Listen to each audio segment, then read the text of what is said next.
Thanks, Liz. Okay, so good morning, everybody. This is a meeting of the steering committee of the Vermont Climate Council. It's good to see folks on a Monday. There is an agenda online. Maybe Liz or someone could drop it in the chat. I'll share my screen with it for the moment. Our usual housekeeping. First thing is to look at the agenda for February 10th. The next thing is to look at drafting guidance for those chapters that counselors are being asked to help write. We were going to circle back on the council timeline. We talked about this at our meeting, a full council meeting last week or whenever that was. And I just wanted to circle back on it to see, again, if you as a steering committee have additional guidance than what we all provided or heard at the council meeting. Public comment at 10:20 and then adjourn. My guess is we could probably steal a little time from this conversation if we run a little bit late on the February 10th conversation or next week. Just, I think it's okay if we don't dedicate 20 minutes to this. Any questions on the agenda, Jared? On the first, it may be me, I may be missing something, but I don't see the minutes included as an attachment, and that link isn't working, or at least it doesn't work for me. It doesn't work for me either. Let me see. Did I? Oh, Oh, okay. they're minutes. Yeah, they're minutes here. I'm happy to give folks a moment. Sorry, I was looking in the wrong spot. I was trying to click that link. Yeah, I'll just need a minute to review them. Okay. The other thing is we could just skip it and do it in our next meeting, do 2 sets. I'd prefer that if possible. Okay, why don't we do that? A look. Yeah, let's go ahead and do that at our next meeting. Then you guys can do a proper review. So Charlotte, just note that we need to do that for the next time around. Okay. Thanks, Jared, for catching that. And indeed, these links are not clicking through, unfortunately, but I think that all the documents are there. Any other questions on the agenda before we dive in? Okay. Great. So first item is the February 10th agenda. And so let's go ahead and pull up. We wrote up a draft one here. Why don't I'll walk through it and let's see how it's working. There's a couple questions in here for you all as a steering committee. In terms of how to start meetings, I think when we have a meeting like this, it's all focused on one thing. Why don't we just start with a summary of any public comments received at the front end? Do that as kind of like we often have a just transition reflection at the beginning of the meetings, and this can be a good way to do that. And then we put down a sort of 3-part way to have the Cap and Invest study. So part 1 is an introduction. And what we're thinking here is Jane and other folks from the Climate Action Office, plus the consultants, had put together a sort of Cap and Invest 101 when they were doing public meetings and stakeholder meetings in the fall on this. And there was effort put into materials, and there's a slide deck and everything on that.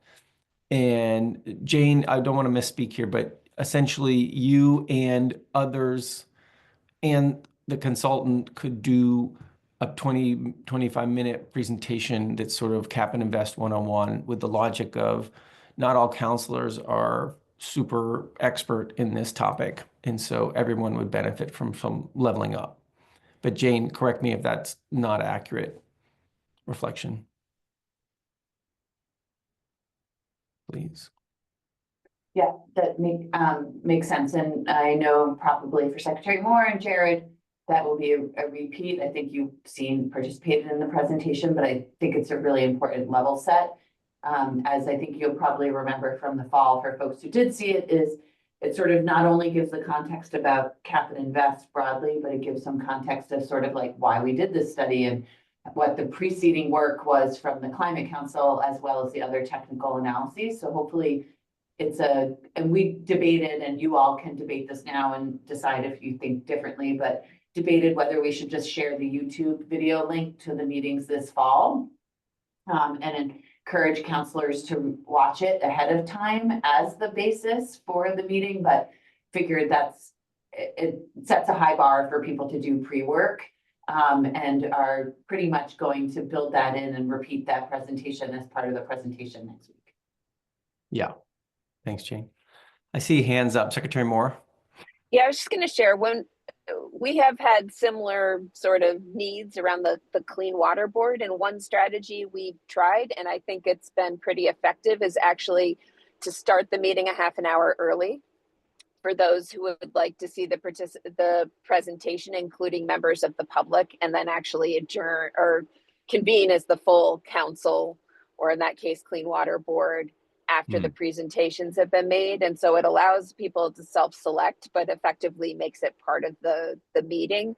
And we found that to be a pretty good strategy for making information available, but also then not to the extent folks don't feel like they need the 101, not making it part of the meeting. Okay. Jared. Thanks. Yeah, without commenting on Secretary Moore's suggestion, I just wanted to say that I do think it's valuable to include this, because we have a number of new counselors for whom this would be new, and I think that there are some counselors for whom a refresher would be helpful. And while I hear what Secretary Moore is saying, and that may be an approach that could work well, to the extent that there's like just a common experience and then any questions or discussion that follow, I wouldn't be opposed to just including that in the agenda so that we're all part of it together, even if it is a little bit repetitive for some counselors. I think it's important kind of common context.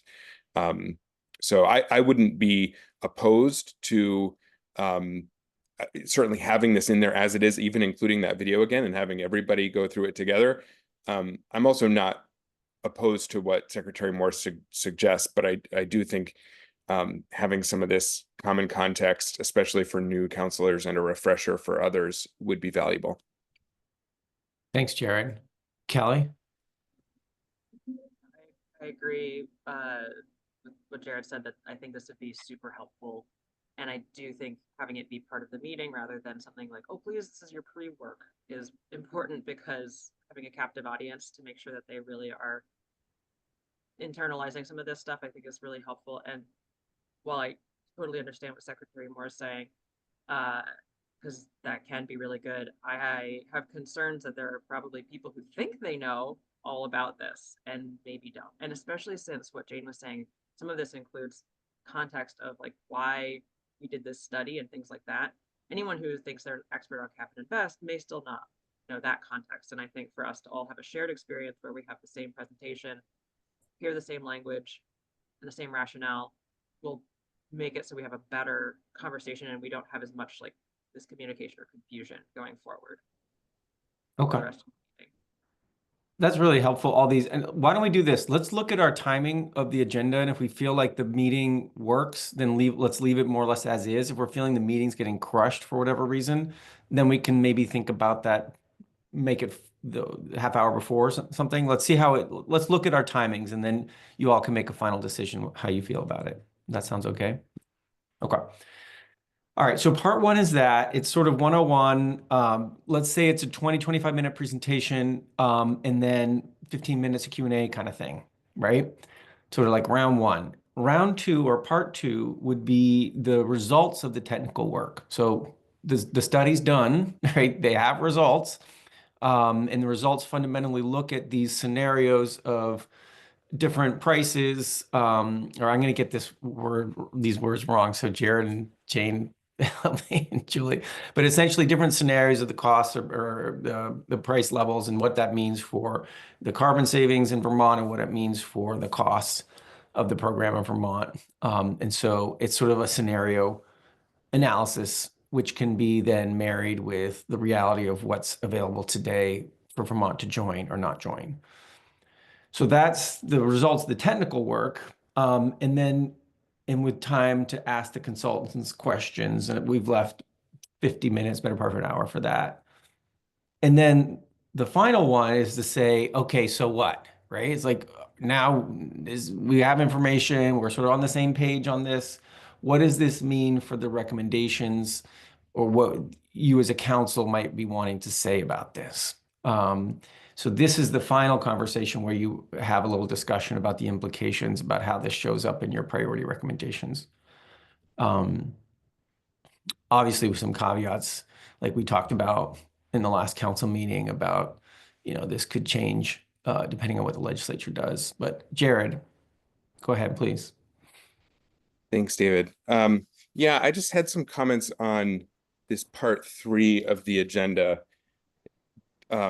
So just for background and context, at the last council meeting, Councilor Joey Miller had suggested that we invite a guest from another state that has implemented a program, a Cap and Invest program, to complement the kind of research and technical consulting work with on the ground experience of what implementing a program like this has looked like and what it has resulted in, including in terms of, I think the third piece of the scenario analysis, David, isn't just price effects on fossil fuels or emissions reduction. It's also revenue generation to invest in things that can lower folks' energy costs and make investments in a more efficient and cleaner economy.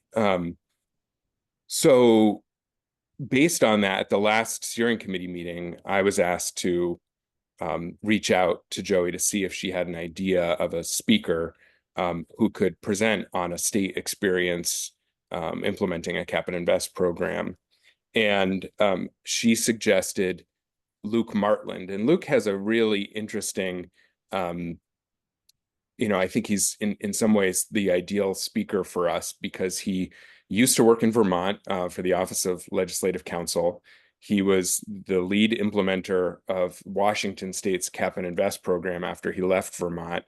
And now he's working on the New York Cap and Invest program. So he has awareness of all 3 of those contexts. I think in this scenario, he would just be speaking to the Washington State experience, which is looking to join the Western Climate Initiative, which is one of the scenarios that we would be looking at and that has been studied by the consultants. And so my understanding is that Joey reached out to Luke, that Luke is available and has offered to share a presentation about Washington's experience and be available for questions. And so my concern is that this doesn't really reflect time for him to present and for us to ask questions of him and engage in discussion. And I would rather make that more explicit and formal in the agenda of presentation and discussion with him, because I think that the technical consultant work is a good introduction, but it's not the same as the on the ground implementation experience of somebody who's done this at a state level. Thanks, Jared. Yeah, Joey and I definitely spoke about Luke, and I think it's a question mark for you all as a steering committee whether the move is to have a presentation from him or whether he's available as part of the discussion and as a resource. And so that's a decision point for you all to make today about what makes the most sense for you. And there's pros and cons on both for there. Jane, I see your hands up. Yeah, I'll let you all as a steering committee discuss what David just proposed and Jared reminded you all about Joey's comments. I just did want to caution 2 things. One, I think that the presentations, which is why I believe David and Joey connected about maybe not highlighting Luke at this meeting that we are proposing, I think will take the whole time. And so I'm just worried about the timing. And then secondly, we'll just suggest that as we contemplate outside speakers, as the council considers what a recommendation might look like that comes from this technical report in any way, I worry, and I'm just going to say this for the record, about Washington as a model, only because it's not an example that really works for us, because it would be better to invite California if the council's contemplating WCI, because Vermont could not follow suit the way Washington has, because they chose to set up a program by themselves before signaling then that they would link to California. So I worry, and this is just for further discussion amongst all of you, that it might complicate the folks understanding, while they're still trying to get that baseline understanding of what a cap and invest is, how Vermont would move forward with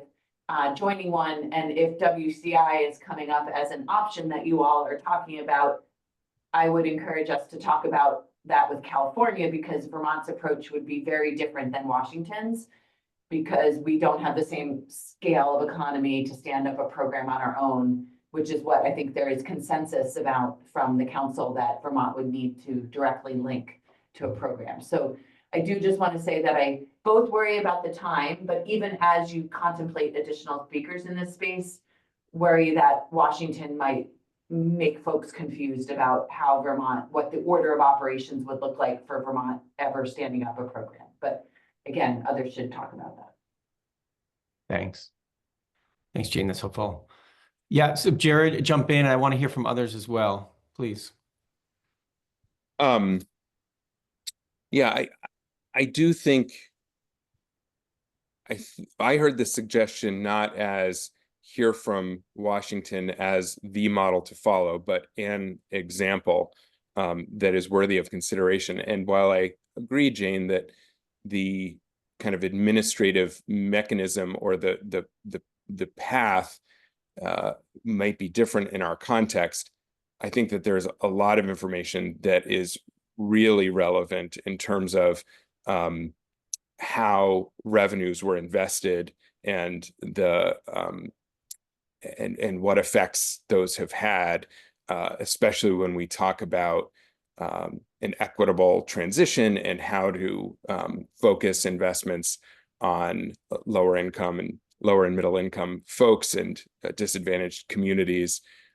That's something that Washington has really looked at. I'm not opposed to in the future hearing from folks from California or Quebec, but I do think Washington is relevant, both because they've implemented a cap and invest program. They're looking at joining WCI, and I think that it's a state context that is,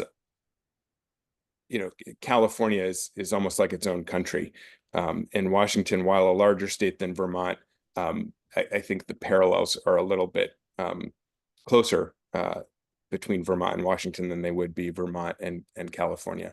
So I just think that additional information about how different states have approached this, what they've learned, I think that the caveats and the distinctions should be made. I agree with that, but I think that there's a unique opportunity here to hear from somebody who understands the Vermont context, led the implementation of this in Washington, and is now helping other states with that. And I think if we're going to, if we've already asked Joey to look into this, and Joey asked for his time, I think we should show him the respect of being able to do a presentation. And to me, it reads a little weird to have him as a resource that we could ask questions of without having a common context of him first being able to share his experience and some information with us that could then be the basis for questions and conversation. So I would suggest that can I get real practical here, Jared? I think we need Yeah. to make a decision. Like, are we asking him to make a presentation? If Yeah. so, how long? Let's get the agenda right on this. We don't need to overthink this. It's Yeah. like, yep or no. Yeah. I'd suggest we yeah. give 20 minutes to do a presentation, and then we include another 20 minutes for discussion and questions. Okay, super. Thanks. Kelly? Thanks for that context, Jane. And then I hear what Jared's saying is, maybe if we want his experience to be shared with us, have him really focus his presentation on what happened after it was implemented. how did they, like what Jared was saying, how did they use the funds? How did people benefit? Were there downsides? Were there pitfalls we should, consider avoiding? And so not the act of standing up the program, but what happened afterwards. Because I think there's a lot of, um, I think there's a lot of anxiety with people that this will end up making everybody have to pay more, especially the people who can't afford it and all of that. And if this is a program where they were able to really work with making it really equitable and having people not see prices go up, especially those who can't afford it, I feel like that's really valuable information. That said, I also agree it's a really packed agenda. So I also don't know if maybe there would be an opportunity where we could, and I know we have a million things to do and focus on, but maybe stand up a panel and get someone from California, get Luke, and I do think his experience working in New York might also be helpful. If we might be joining New York's plan, if they get there, maybe someone from Quebec, but that might be helpful to just give like a broad spectrum of people at a different meeting time. Again, I know we have a lot to do, but those are my thoughts. Thanks, Kelly. Appreciate it. Julie? Yeah, it just appreciating, I think, what Luke could bring to a conversation. I would suggest we maybe leave open the opportunity and take it up after folks have had benefit of hearing from Cambridge Systematics. I mean, they've dug into each of these relevant programs. I know they've had experience in other jurisdictions. And I think a lot of what the kinds of questions Kelly was laying out could be put to them, and they're the ones we hired to do this work. And so to the extent there are other open issues, at this point, my sense is we're trying to have enough information to inform whether or not to make a recommendation to the legislature for Vermont's participation in a cap and invest program, and would hope that we could get that from the consultants we have on retainer. And to the extent folks are looking for additional details and context, I think that could occur on down the line as opposed to part of this initial rollout of the cap and invest study. Okay. All right, you have some different viewpoints on this, folks. That's fine. We just need to make a call for this meeting. It sounds like there's two ideas on the table. One is in this meeting, give some time for Luke to say a little bit about the learning, like what Kelly says. We can use sort of part of this part 3 for that. Option 2 would be set up something afterwards, not at this February 10th meeting, that would be with Luke and maybe others as well, a sort of second bite of the apple to talk about this. So I put those as two options on the table. Secretary Clark?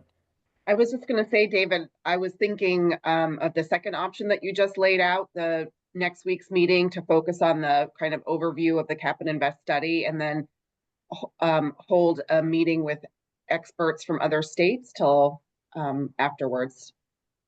Okay. We could do like an hour webinar or something, a special thing just for this, perhaps, considering how important it is in the set of recommendations. Okay. Jared, how does that land with you? Yeah, if that's the will of the group, I'm okay to go along with that. I would just suggest that if we do that, going back to the earlier conversation, that it be a formal additional council meeting that we invite everybody to attend. So it's not just kind of an additional random thing that, we don't get, so that we are learning to in conversation together and have access to and are discussing common information. Great. So if we do it, we should add a council meeting specifically for it. And I think it would be beneficial to identify and invite additional speakers from Quebec and California and perhaps New York as well, although I don't know where there's some uncertainty in terms of their timeline and process at this point. Yeah. Okay. So just to be clear, folks are comfortable with creating a special meeting. Probably doesn't need to be much more than an hour, right? Which involves these kinds of individuals who have real firsthand knowledge of working on these programs, and could give you all some guidance. Let's assume that that's going to happen, say, sometime in March, maybe in between those other meetings we have. Jane, did you want to jump in on that? I guess I would just propose to all of you after you hear the report that this approach makes sense, but I would ask it of the council if they want that, based on what they've learned from the technical analysis and where they think the council might go, rather than just saying it's going to happen. I would ask them at Juice, what are the next steps for this? One approach would be this or something. Right. So why don't we do that? And Jared, I see what you put in the chat, like make it 90 minutes. So what if we propose at the end of this meeting next week to say, this is an option we've talked about in the steering committee. We want to double check that there's enthusiasm in the council for it. And if so, we'll schedule up a 90-minute call in March to do another hit on this. Sound okay? We'll test people's appetite. Okay. Great. I will communicate that back to Joey and send apologies if we falsely activated Luke. But hopefully he'll be interested in if we do this all together in March. Okay. Great. And Jane, I see what you put in the chat as well, that there'll be additional information with whatever the treasurer's office says. Okay. All right. Anything else? Yes, let's finish this up. The only other thing we were going to do at this meeting was just a quick pause, and quick is the 10-minute pause here on making sure everyone's comfortable in the writing assignments and the work's happening. Like we've got some tight deadlines on the substantive chapters, and so we wanted to take advantage of us all being together to check and see if anybody needs help. Any other thoughts, questions on this agenda? We will change this to reflect what we just agreed on. Anything else, Sarah? David, is this meeting in person or on Zoom, or is it a hybrid again? It is, we are calling it a virtual meeting. However, for members of the public who wish to show up, there is a physical location, A&R, where they can come. But for counselors, it's a virtual meeting. Kelly? For the yes, so that's actually, I think Jane just put in my question, which, because I know we haven't looked at the drafting guidance with like the way to to format everything at length. Is that what that is, like the document we're about to review? Yeah. Guidance, we can do a quick hit on the guidance in this as well, right? And just make sure it's sort of like a check-in. And if people were like, I want to, I have questions about the guidance, or I have questions about this, it's an opportunity to do that. So we can make a specific mention of that. Thanks, Jane and Kelly. Okay. All right. Anything else then? So it's the 1, 2, 3 that we're going to do with Cap and Invest, the introduction, results of the technical work, and then just discussion and implications, right? And in that discussion implications, we'll ask if folks want more and do the kind of thing we just talked about. Okay, great. Thank you for that. Appreciate you guys working through that. Next on our agenda is, let me just pull it up. We got this. The guidance, the aforementioned guidance. So Liz Amler pulled this together, I think with Jane. Liz, you want to walk us through and what would you, excellent. Thanks for dropping in the chat right now. I'm happy to share my screen with it. Yep, I'm going to share my screen as well. Even better.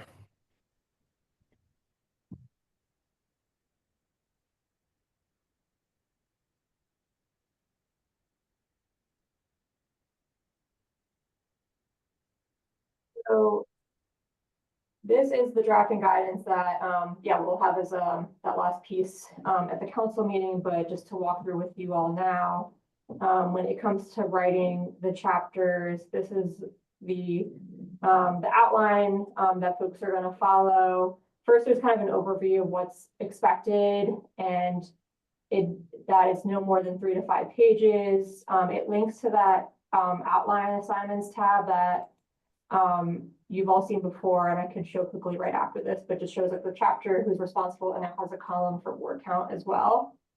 And it just notes that if the chapter exceeds the word count, then CO will be cutting to meet the Word document.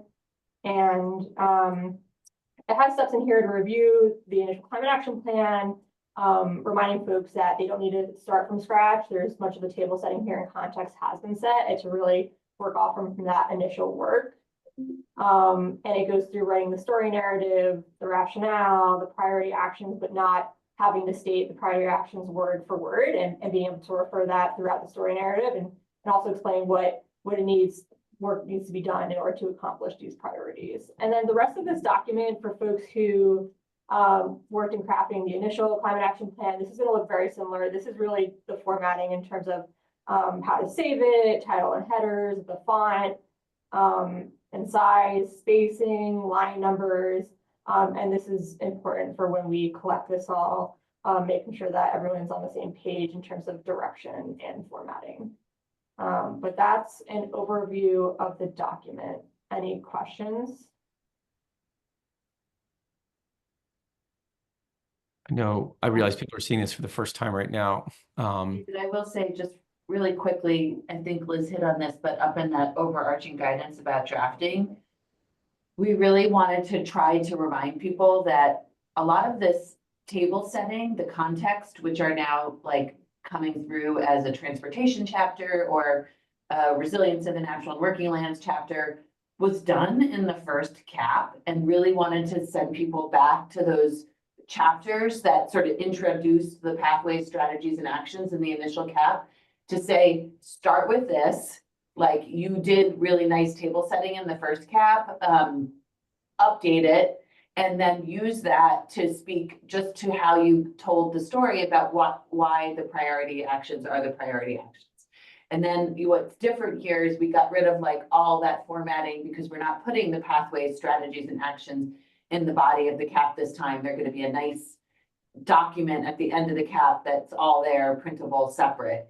But really it's just that context and explanation. So really wanted to like assure people, like a lot of this was done in the first cap. It's really applicable still. Start from there, revise it, update it, and then just hone in on that like last page of speaking to the priority actions. So just wanted to say that. And then you'll see in the chat, we link the cap outline assessments, like Liz, myself, Sophie, we're looking at that once a week and really trying to think about the flow of the cap and updating it quite regularly. And maybe Liz could share it right now real quick, just to say that we've been thinking about how to really tie the plan together. And you'll go down, oh yeah, we have the word counts on the side, because I think you all know we have this support through editing and review and what we're trying to strive through for a total plan. But one of the things, if you'll go down a little bit further, is, sorry, that right there. So there's the section that we put, we tried to really clean up where we had like call out boxes or foundational criteria that was in the first cap that we've now moved to call out boxes. And we created this chapter that really seeks to transition from those opening chapters, which are like the foundational chapters about like, why are we engaged in climate change work in the state of Vermont? What's setting that stage look like? And there's a pivot to what the recommendations look like. So that's the transition there. And that was in the last outline that you saw. So we're proposing, those were call out boxes and sections that Liz and I had agreed to take on writing. And we'll sort of also include a couple paragraphs that really is that pivot, and hands it over to Julie and Jared to write the narrative about the priority actions, which is the sort of like sets the stage for the full recommendation chapters of the cap. So just wanted to draw your attention to that. And this document is continually getting updated and really trying to look like what the cap will look like in the end now. Thanks, Jane. Jared? Thanks. One of the questions I have is to what extent we want this guidance to apply uniformly across all chapters. I think, especially in the context of the recommendations, it makes sense, the 3 to 5 pages, especially if we're going to be then linking to an appendix that has more detail.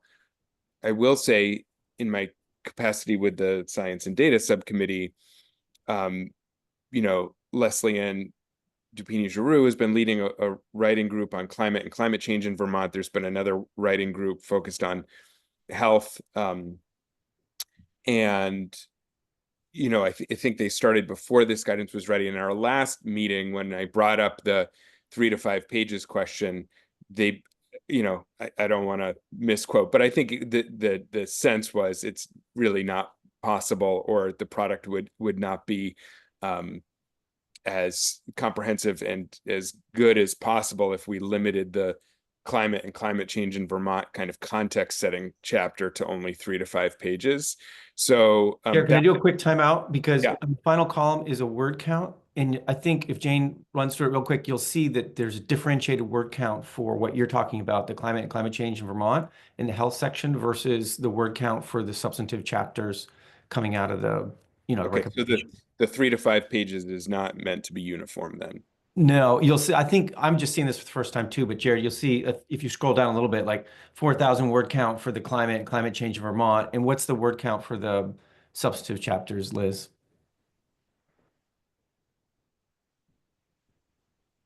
2,000. So it's half. So it'll be twice as long for the climate change in Vermont section, and a little bit longer, you know, for the health section, that kind of thing. Okay.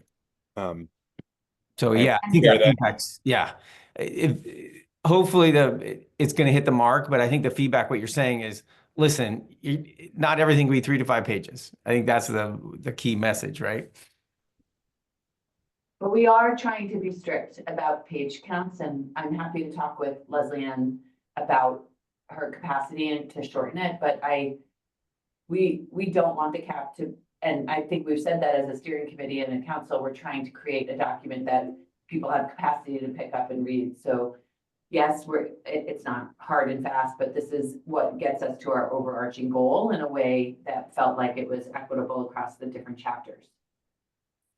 Yeah, I guess I would just suggest that in the instance that Leslie Ann's writing group or another writing group has pulled together substantive information and analysis that's valuable, that would exceed that, I think I would encourage us to ask the question, you know, what can they present that would be within that word count or page count that would fit in the plan, but adopt the approach that we've used elsewhere to say if there's additional information that could be provided in appendices so that that work and information isn't lost, that could be an option.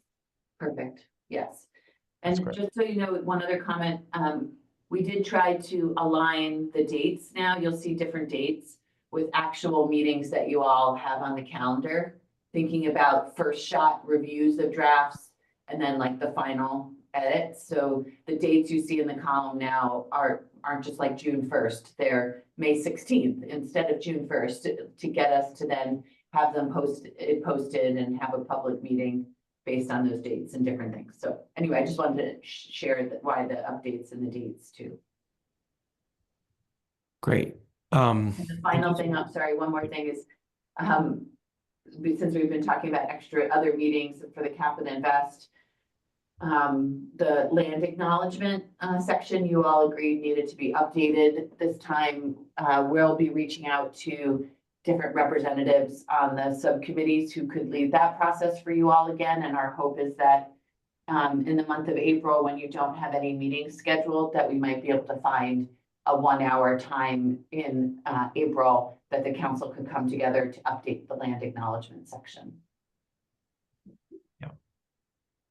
Yeah. Great. And just to be clear on the priority actions, it looks like in that the list you have there, Jane and Liz, that there'll be a list of the priority actions before the chapters. Is that right? So it's like there's the intro paragraph, Jared, that you're going to write with Julie, and then there's like the list of the priority actions, and then there's the substantive chapters that's sort of saying this is how we got there, kind of thing. That's the intent. Yes. Okay. Cool. You all might decide that the priority actions goes at the end, but it feels like it's the boom, like the star of the show, so it should go first. But up to you all if you want to move it around. Okay. And any other questions, clarifications on this? I know it's hard to be getting this stuff in real time and trying to react to it in real time. So apologies to that. And any other questions about that for Liz or Jane? Okay. Great. Thanks. All right. The final thing we wanted to do before we get into public comment in about 8 minutes is just revisit how far you got in the meeting last week on your timelines and how to do that well. I'm just going to share some notes. We don't have official meeting minutes yet from the meeting last week because it was a challenging one to track and make sure we got the minutes correct. But I am going to share what the notes we have from that last conversation about timeline and just see if there's anything more that you all want to put a finer point on this. So let me just share my screen for a sec. Is that big enough to see, or do I need to make this bigger? Hang on, I'll just bring it over. Okay. So we talked about how to meet your statutory deadlines and be realistic about what you can put out as a draft and realistic about what you can put out on July 1st, given the fact that you'll have very little to no time to react to anything the legislature might finalize. And this is as far as we got, right? One is let's add some time to meetings to hear legislative updates. That's actually not in your Feb 10 meeting, your February 10 meeting. I don't know if that, I just realized that. But in March, maybe when there's more there, that we could make sure we add those in our March meetings. Caveats to what gets put out at the end of March, right? Emphasizing its draftiness, right? Also just going for priority actions and some narrative that probably is the draft text emerging in those substantive chapters we talked about just now, right? Also, if there are priority actions in which counselors have a pretty big range of views or just clearly not aligned yet, to be able to note that in the document, say for many folks, for other folks, we can do that kind of language, or for some, for others, depending on how you all feel. Giving some signals to the public about what it means to provide constructive feedback, and also emphasizing that the sort of medium to longer term vision of what we're doing here, which is a 4-year plan, right? So this we wrote down, it's like maybe you all, the steering committee, can make another attempt to figure out what July 1st is going to look like. And so that was one of the reasons I tucked it on the agenda today.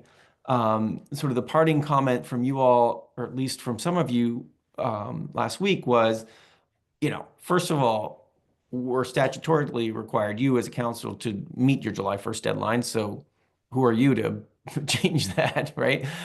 Second,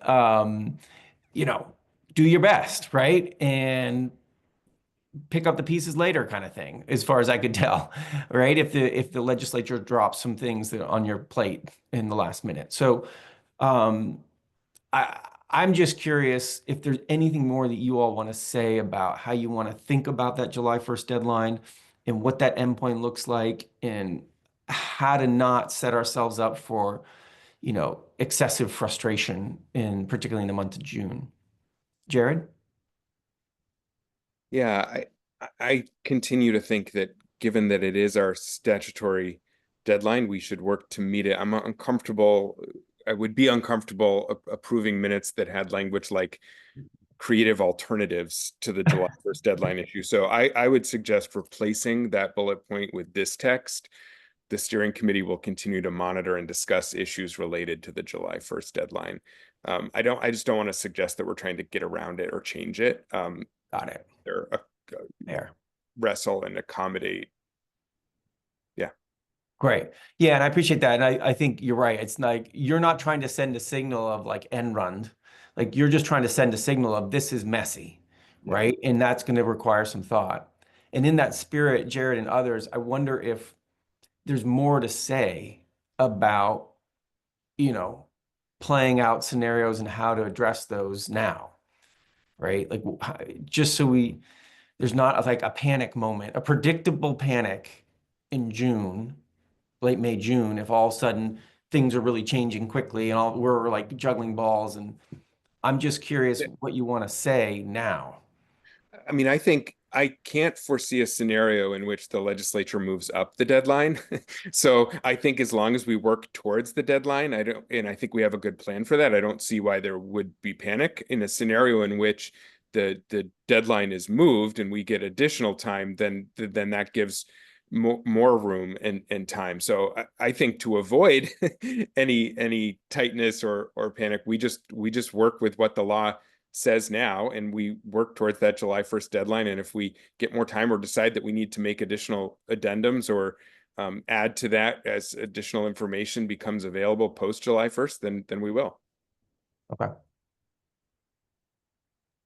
Julie? I agree with what Jared said. I don't think there's a good way to anticipate what the legislature may or may not do, and our timeline is pretty tight as it is in terms of having a draft and being able to leave space for robust public engagement around the draft. And so I think we just proceed forward. And if necessary, maybe we'll put a cover memo on the front of it, just indicating kind of what our timeline had been and where we were at different points. But I agree. I don't see how we could come up with an alternative schedule. And I think as a result, it's best just to stay the course. Thanks, Julie. Kelly? Yeah, I agree with what people are saying, and I think this is where I would just reiterate the importance of having regular legislative updates, because at some point things will start to crystallize and a little bit more, and to know which things like might be like the transportation thing that just fell through at the last minute, TCI. right? If there's a cornerstone piece that is teetering on a point, we need to be prepared for that and know how we're gonna, the people who are drafting these things need to know contingency plans, or there's literally no way we'll have time to consider this, so we'll put in a little like, this fell apart at the last minute, we're gonna deal with this later, like we did with that. So I think that's where just we can start to plan, but at this point, I'm not sure there's much we can do besides saying some things may fall apart at the last minute. That said, it's a 4-year plan. So if the legislature and the governor don't get something stood up this session, there's another session next year and another one after that and another one after that before this plan is needing to be revised. So I think that's also important to remember. That's great. Okay. That's great. Well, I appreciate that input. Anything else? And so we can do two things. One is make sure these notes from the Monday's meeting are captured correctly. And then in the notes from today, we'll capture what you're saying and make sure the full council hears that. We can mention that on next week's meeting as well. All right. Anything else on that topic? Okay. Great. So public comment is the next thing up. So if you've been listening into this meeting and would like to offer a comment, now's a great time to do that. You can raise your hand in the Zoom, drop a comment in the chat. Either way. We'll wait a second.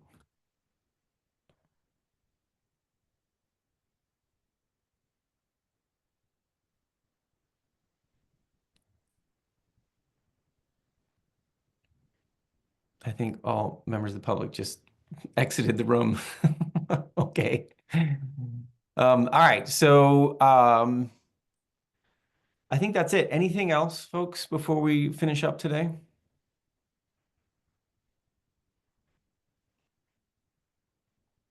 Okay. So in terms of to-dos, I can take on messaging back to Joey what the plan was with Luke.